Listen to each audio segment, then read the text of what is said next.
Seiring dengan akses informasi yang melimpah dan penekanan terhadap logika untuk senantiasa mencari penjelasan rasional telah menjadikan istilah agnostik sebagai istilah populer di kalangan anak muda perkotaan. Video ini akan menjelaskan perihal agnostisisme dan bagaimana paradoks di dalamnya sehingga menjadikan agnostisisme sebagai konsep yang banyak dikritik.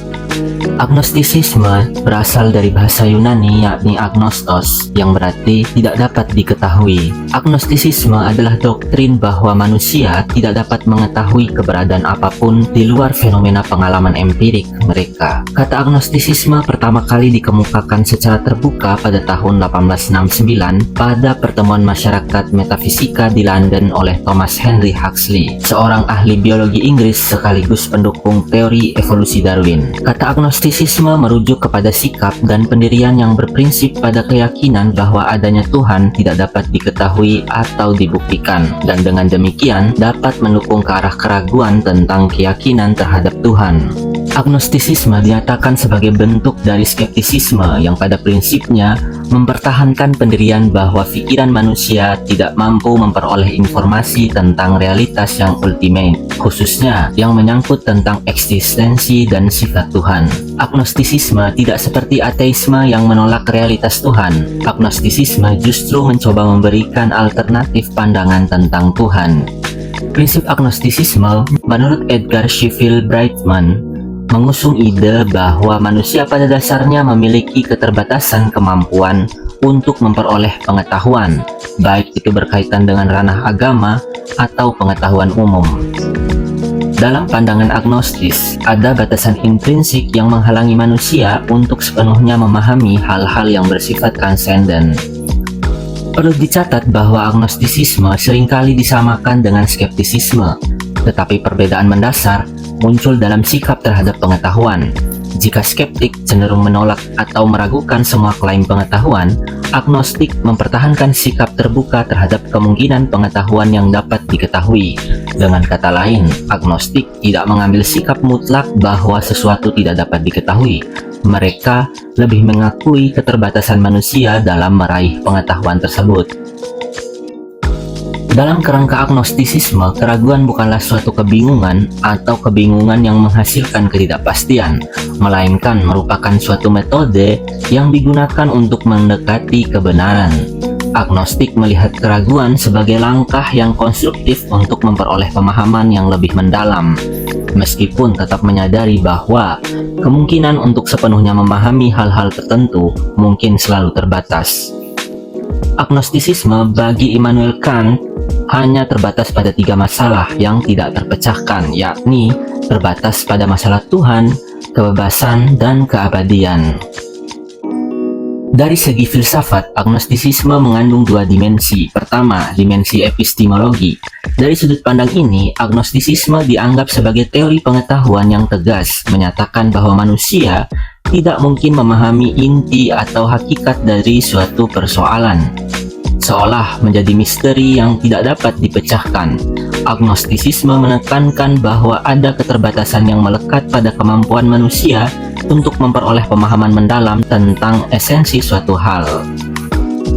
Kedua, dimensi teologi.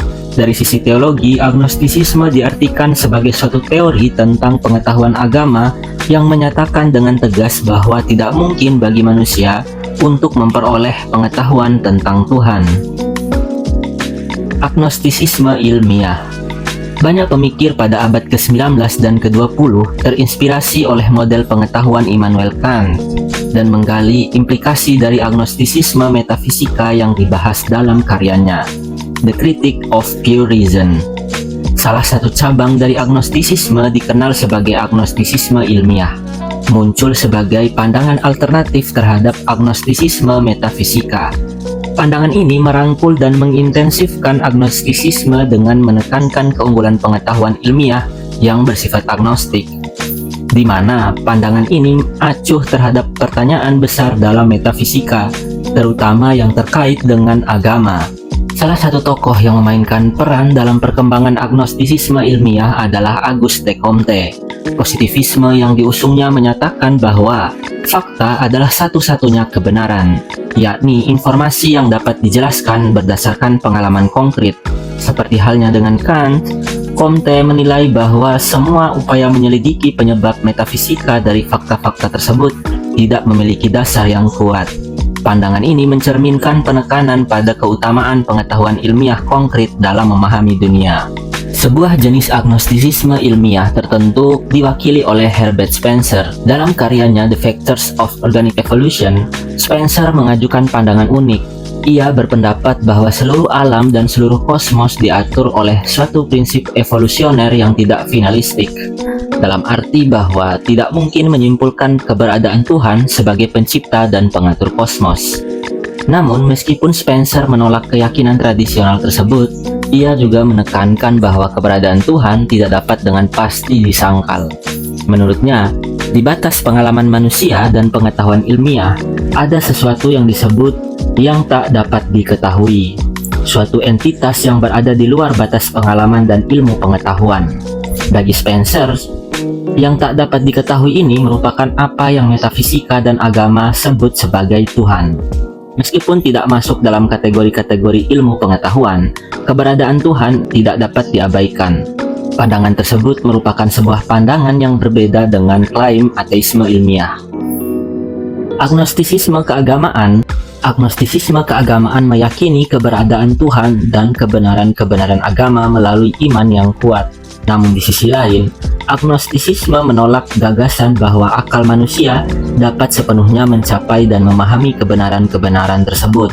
Sehingga, meskipun keyakinan terhadap Tuhan dan arti kehidupan dipertahankan dengan penuh keyakinan, agnostisisme mengakui ketidakmampuan akal manusia untuk sepenuhnya menggenggam makna ultimatif dan hakikat dari keyakinan tersebut. Ini adalah dinamika unik yang memperlihatkan kerumitan hubungan antara iman dan rasionalitas dalam agnostisisme keagamaan. Kritik terhadap agnostisisme. Jika memang tidak ada yang bisa dikatakan tentang Tuhan, sebagaimana klaim agnostisisme, maka pernyataan bahwa tidak ada yang bisa dikatakan dan diketahui itu merupakan suatu kebenaran yang bertentangan dengan isi pernyataan itu sendiri. Argumen tersebut dapat disederhanakan menjadi klaim agnostisisme berarti tidak dapat mengetahui sekaligus mengetahui, atau tidak tahu tapi sekaligus tahu. Gagasan agnostisisme pada dasarnya menyatakan bahwa kita tidak bisa mengetahui atau menyatakan apapun tentang Tuhan.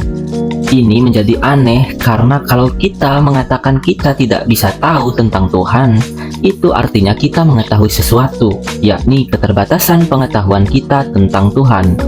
Ketika kita mengetahui ketidakmampuan kita untuk tahu, itu sesungguhnya adalah suatu bentuk pengetahuan tentang Tuhan. Paradoksnya, muncul ketika agnostisisme membuat pernyataan yang tampak simpel, tapi jika dipikir justru menjadi rumit. Bagaimana bisa kita tahu bahwa kita tidak bisa tahu apa-apa? Ini menjadi suatu pertanyaan filosofis yang membingungkan. Paradoks agnostisisme mendorong kita untuk berpikir, apa yang sebenarnya kita ketahui? Apa kita tahu tentang batasan pengetahuan kita atau tidak? Kalau kita mengatakan kita tidak bisa tahu apa-apa, pengetahuan tentang ketidaktahuan itu menjadi kontradiktif dengan argumen dasar bahwa kita tidak tahu. Jadi, paradoks agnostisisme ini bermula dari usaha untuk mengakui keterbatasan pengetahuan kita tentang Tuhan, tapi malah menciptakan kebingungan sendiri saat kita mencoba memahami sejauh mana kita bisa tahu atau tidak tahu tentang Tuhan. Itulah yang membuatnya menarik, tapi juga membingungkan. Kalau memang kita tidak mungkin mengetahui Tuhan, lalu dari mana kita tahu kalau kita tidak tahu?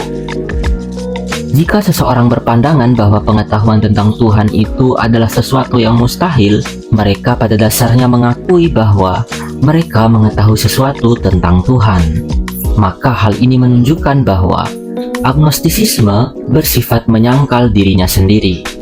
Namun, penting untuk diingat bahwa kritik di atas sebenarnya ditujukan kepada agnostik tipe yang kuat, yang meyakini bahwa tak seorang pun dapat mengetahui eksistensi Tuhan. Berbeda dengan agnostik kuat, agnostik tipe yang lemah hanya menggambarkan sejauh mana pengetahuan mereka jika ditanya tentang keberadaan Tuhan.